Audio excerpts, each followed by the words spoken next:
Oh, I used to have a great time in Little Lever with my mates, you know. A lot of the time we'd go down and bunk, and they had a rope swing. On that rope swing, you all sorts of options, but we used to play knifey. We'd swing on rope and stab knife into the ground.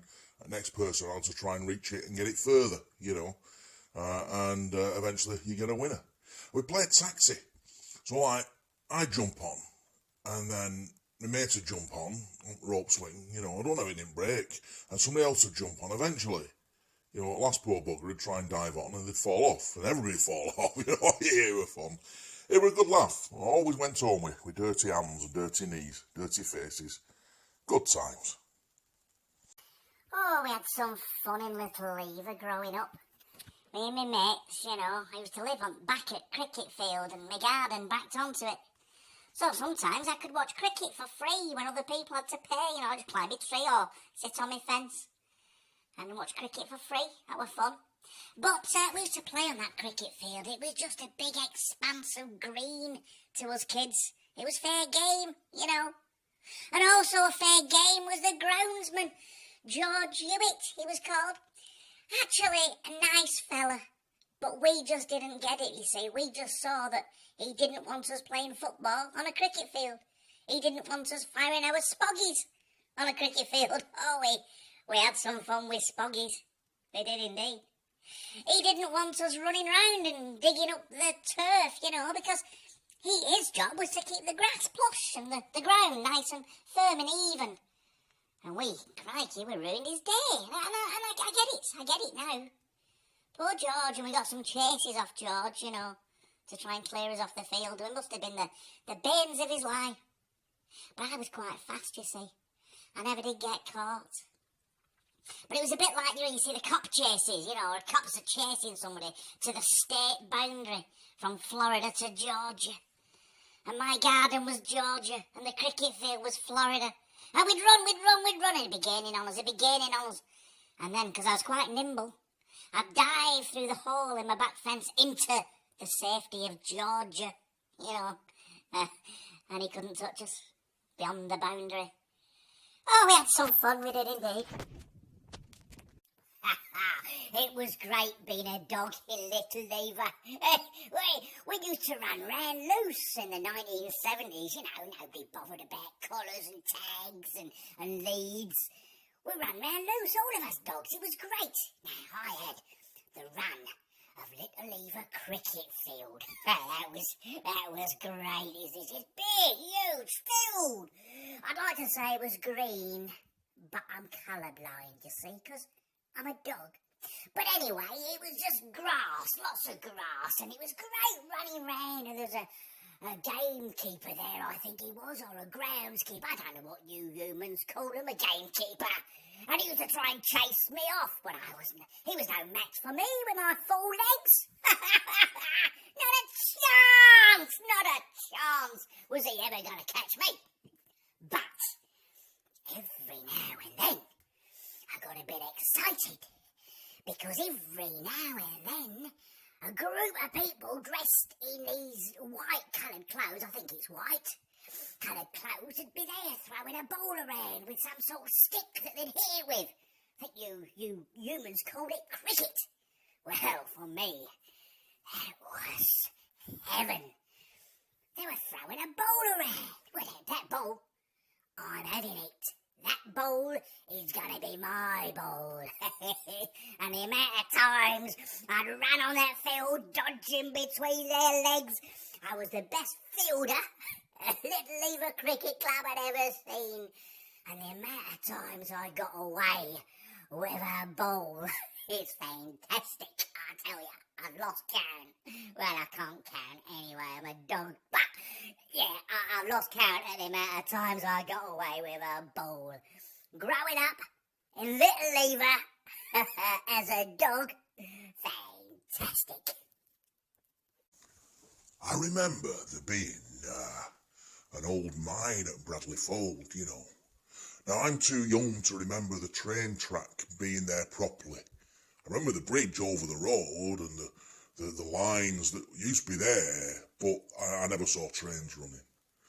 But as you go down there from Tong Road, towards the train track, towards the Queen's Pub, and then you put a left, there's houses there now, they built houses, There used to be an old mine there, and you used to be able to climb in.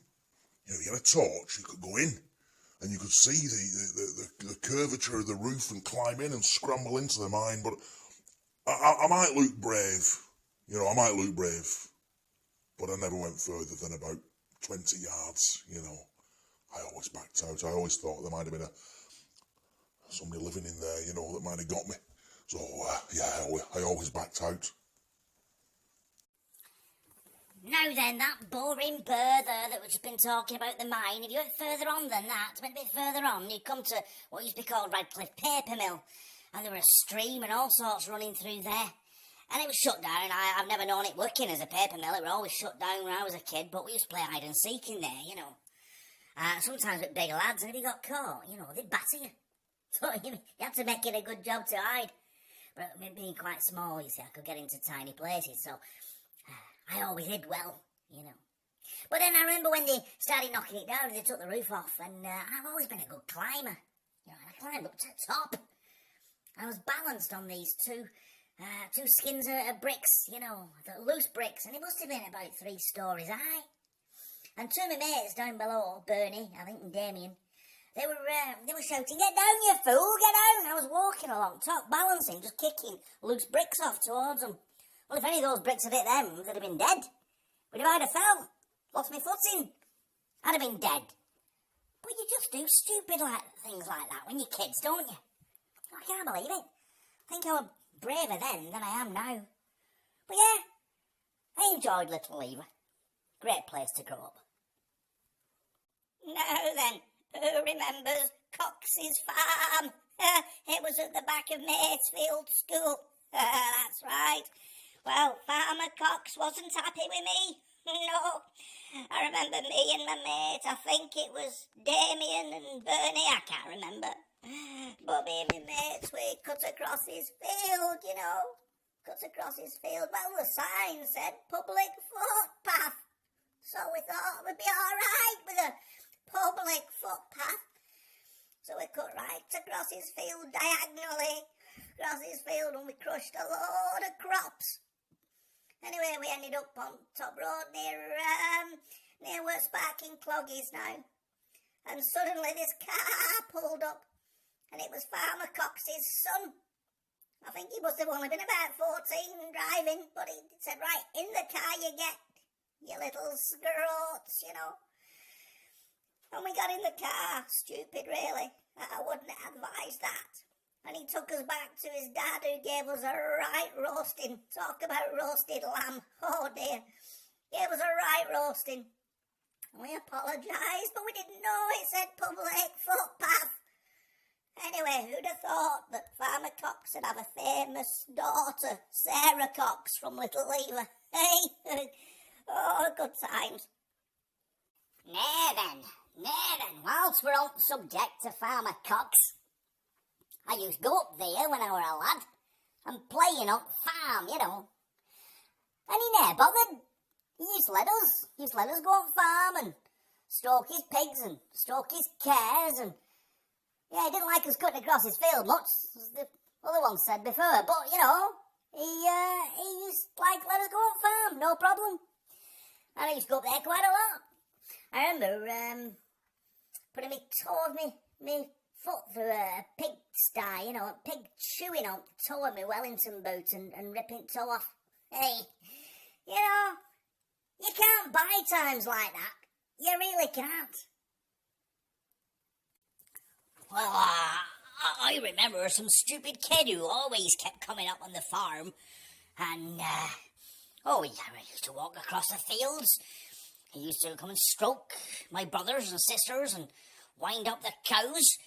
And one day I thought, I'm going to teach that little brat a lesson, and he put his foot in my sty. Well, I thought, I'm having that. So I ripped the toe right off his Wellington boot. That taught him a lesson, it did, It didn't taste of much. Unlike me. I remember going outside Johnny Arts' shop, with the Guy Fawkes, asking his customers for money. Johnny, well, he was really called Cyril, you know, and his wife called Pam, but they weren't happy about it. I remember they pulled my mum to one side, you know, and said, stop your son from begging outside my shop. It was just penny for the guy, you know. Penny for the guy, we did it every year. Ah, some people got no sense of fun. Now then, who remembers leaving primary school and going to secondary school? And that transition, that first day. See, some of you lot, older ones, your secondary school will have been Mytham. Of course, later on that became a primary school. And then some of you other, slightly younger, your secondary school will have been Harper Green. But I'm of that age where we went to Little Lever, new school built. So there were only 3 years when I went to Little Lever when I was a first year, highest year but third year. 1979 I started there. So I think it must have opened in 77. But that transition from primary school to secondary, that was scary, that first day. What going to happen to you? Oh yeah, you're going to get your tie flicked. Yeah, that were given. But we heard all sorts of vicious rumours, you know, that you get your head flushed down toilet, that cock at school would single you out and batter you. How he could single out 100 kids, I don't know, but he'd single you out and batter you. You know, you get thrown down a monkey pit. I don't even know what the bloody monkey pit was, but I got told about a monkey pit. Terrified. Good job I could have run. Anyway, not like that bad ever really happened. But, you know, that was the transition. Primary school to secondary school. Scary times it was. I remember back in 70s, late 70s, there wasn't a lot for youths growing up in village. And I remember the Corona Club opening. Now, apparently it'd been opened when my dad were a lad. I think Corona Club opened and they had like pool tables and what have you, and I went with Nene, like old Nene, Mark Neal, went with him. And then suddenly it shut under a big scandal. And apparently the fellow that ran it had been, I don't know, doing something inappropriate with children. I don't know. So that shut under a big scandal. And then not far from there, up Mytham Road School, there was the Cellar Disco on a Friday night. Barry was the DJ. And I think the kids called him Fat Barry, which is not very nice, really. But that's what the kids did back then. People weren't so sensitive back then, were they? Everyone seems to be sensitive now for gender exclusionary language or body shaming, you know. But that's what they called him, Fat Barry. I don't approve, but it's what they called him. And then on Settle Street there was a youth club. And I think that were a Friday night. But you had to be a bit older to get in. I remember being 11-year-old, pretending I was 13, trying to get in.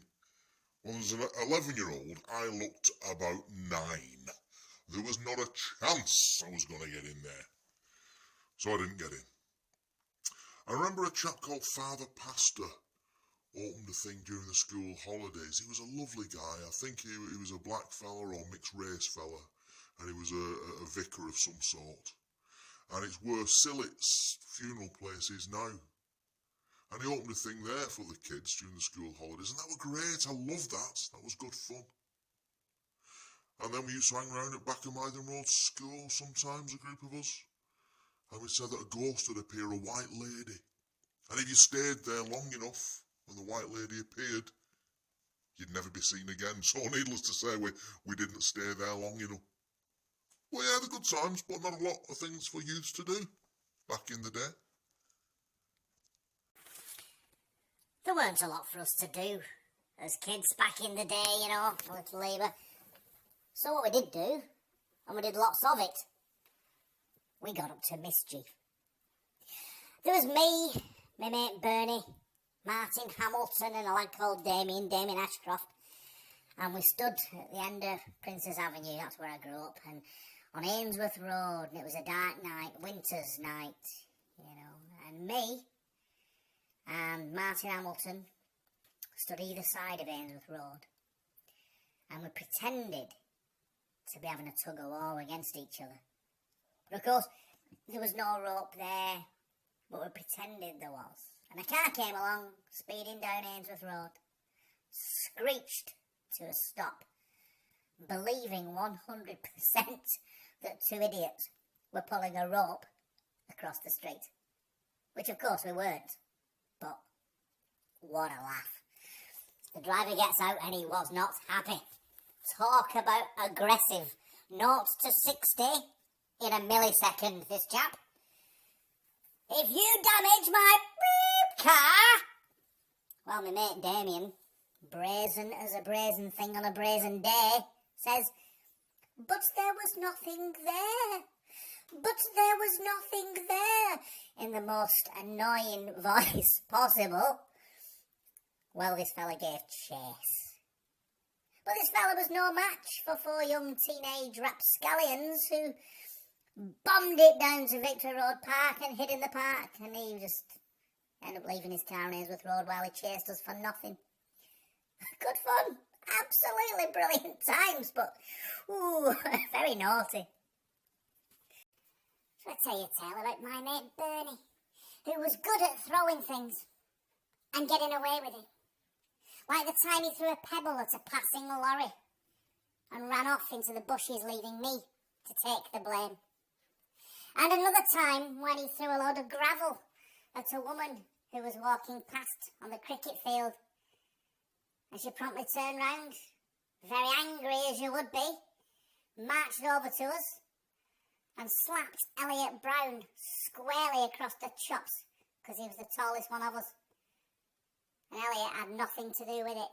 Oh, Bernie, you are more of an animal than anyone on this video. You were terrible. Tell you a very quick story about mischief we got up to as youths in Little Lever. But this one has a bit of parental guidance, so you might want to press pause if there's any little ones listening.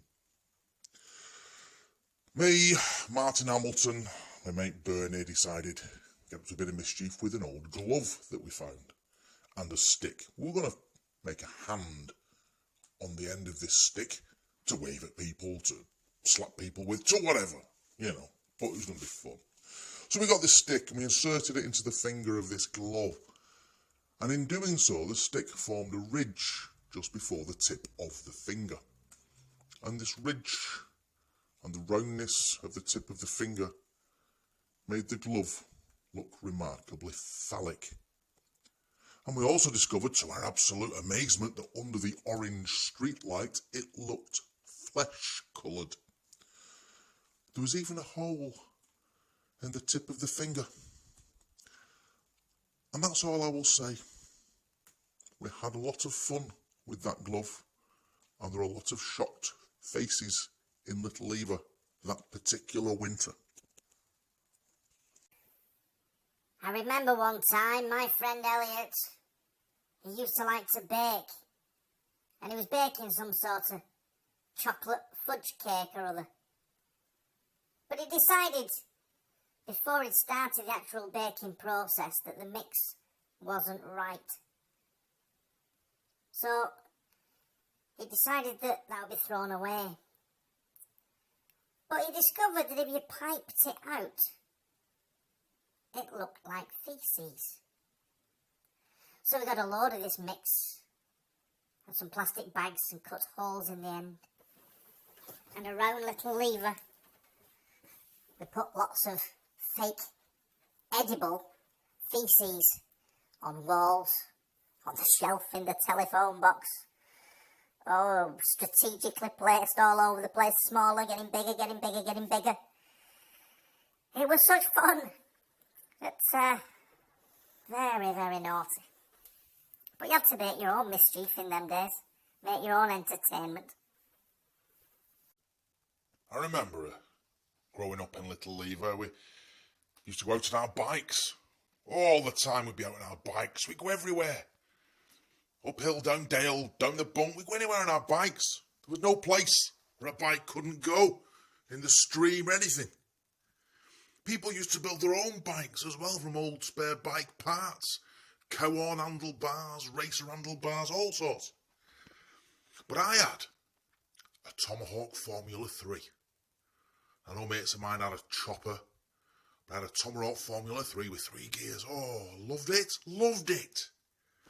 I remember going to the cafe in Village, where Fratelli's is now. That used to be a cafe. And I went in there and they did the best pasty, chips, peas and gravy that you could ever have. Oh, wonderful. Went in there one lunchtime. Me and my mate Nini, Mark Neal, went in. Left our bikes outside. Had the pasty, chips. Now, you know, a little lever back in those days, you could leave your bikes and nobody'd nick them. Anyway, I came out and somebody'd nicked my bike. I never got it back. So if anybody knows what happened to my Tomahawk Formula 3 in Burgundy, might have been gold actually, can't remember now. Anyway, anybody knows what happened to that bike from outside the cafe in Village back in the late 70s, if anybody knows, you know, just tell me, let me know. I'd love to have it back, although it might be a bit small for me now. Does anybody remember that land that, as you turn onto Bosco Road from Mytham, that land that was there on right hand side immediately before houses? And there used to be loads of ponds and deep gullies with water and newts. You could catch newts there. That was always good fun. It's gone now. They've built houses on it now, ruined it. Ruined it for everybody by building houses there. But, you know, it was good fun back in the day. I remember every summer, St Matthew's used to do a summer fete. It wrote 5p, 10p, whatever to get in. But I snuck in, climbed over the wall from St Matthew's graveyard and snuck in. Anyway, I went on to Wheel of Fortune and I won. I won myself a bottle of pomade. Pomade, I won. 10-year-old, and I won a bottle containing alcohol. Anyway, they gave it me. Anyway, I ran home with this. Ran all the way home with it. Shaking it up as I ran, shaking it up. I got home, my mum and dad weren't interested. They were in the kitchen, so I sat in the living room and I started unscrewing the wire frame over the cork. The bottle on the floor, my face directly over the top of the bottle, and I'm unscrewing, and suddenly, pop, fizz, and the cork's fired off into my nose. Spread my nose across my face. Well, my mum and dad, they just laughed. I expected some sympathy, you know, but I got none. But I suppose it serves me right for sneaking into fate in the first place.